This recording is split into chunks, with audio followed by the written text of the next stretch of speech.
que sería hablando un poco de nuestra perspectiva, la teoría y la práctica son momentos de una misma actividad, es decir, desde el materialismo político.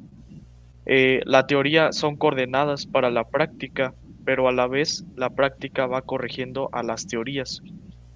Entonces, ¿cómo podríamos distinguir entre los actuales avances de la teoría con la actividad transformadora del hombre y sus necesidades prácticas?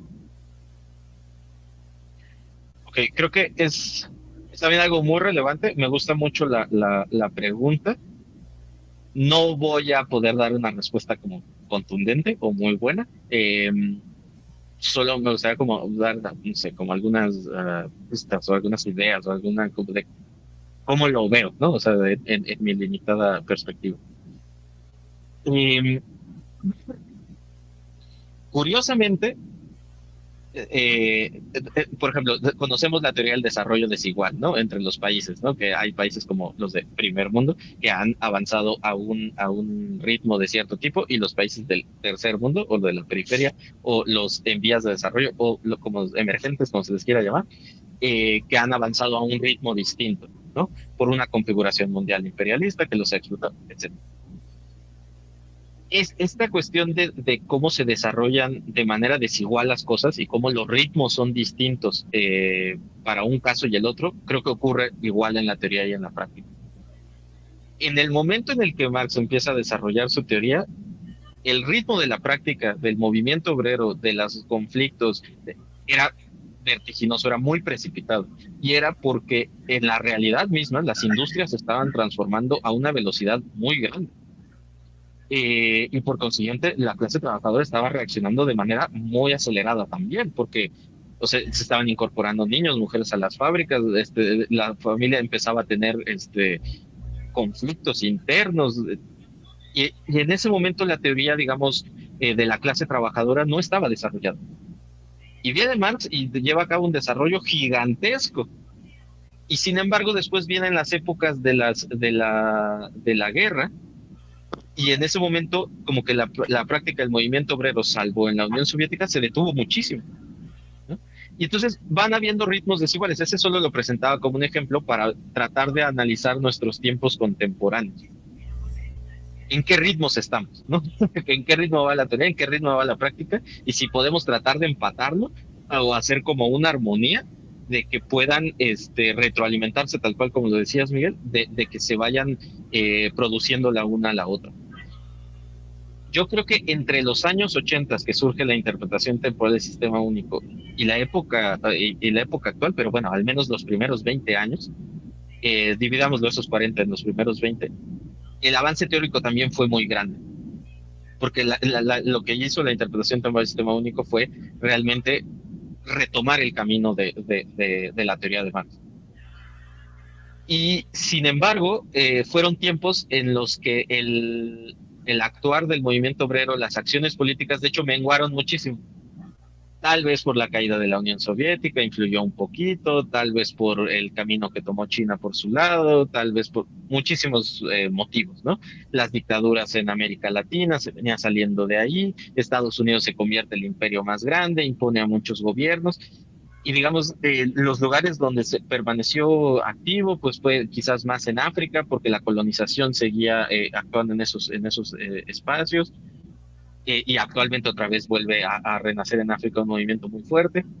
Eh, pero durante los años 90 y los años 2000, la verdad es que la acción política o digamos la pasividad política fue muy grande, fue muy, muy grande. O sea, no fue al ritmo para nada de lo que tuvo la interpretación temporal del sistema único, pero al ser desconocida, pues no tuvo manera de influir.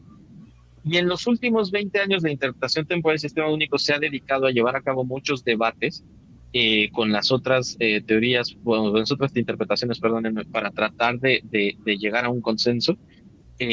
Sin embargo, se ha estancado.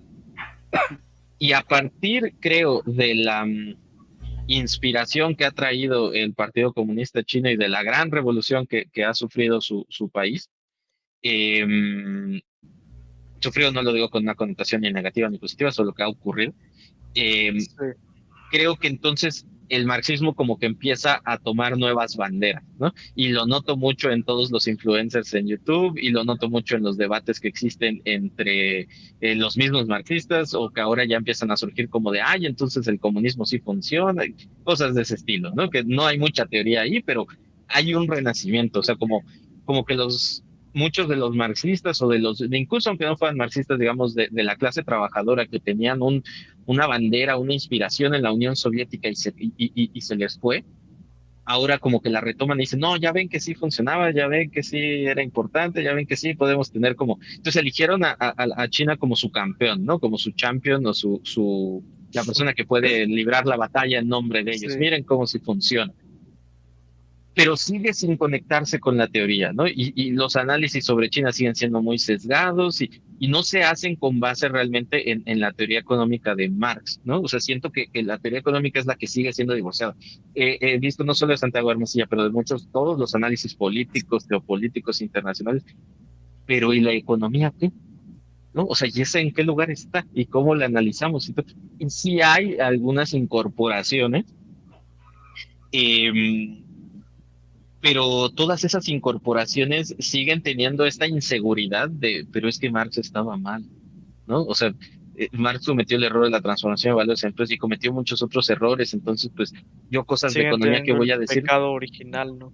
Como decías. es exacto, entonces no lo dicen con mucha seguridad y entonces a partir de muchas de esas inseguridades surgen preguntas como de, bueno, ¿y entonces China es comunista o es capitalista? Y entonces los debates empiezan a derivar en cosas muy vagas, muy ambiguas, que no se vinculan otra vez con la teoría económica de Marx. Entonces, creo que vivimos un momento en el que la práctica política está avanzando otra vez a pasos acelerados, porque además estamos viviendo tiempos del declive del imperio de Estados Unidos. Entonces, como que la parte política ahorita está muy viva, pero sigue sin conectarse con la parte teórica.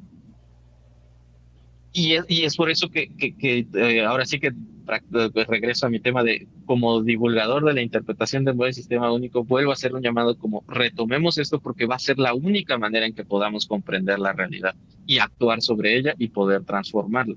Sé que al inicio no parece ser así y al inicio lo único que se ven son ecuaciones y se ven cosas súper complejas y si alguien no es experto en matemáticas o lo que sea va a decir, esto a mí de qué me sirve o cómo lo como, pero les aseguro que pasado ese proceso de aprendizaje es donde entonces ya se pueden hacer análisis más profundos de la realidad, pero con un sustento teórico sólido.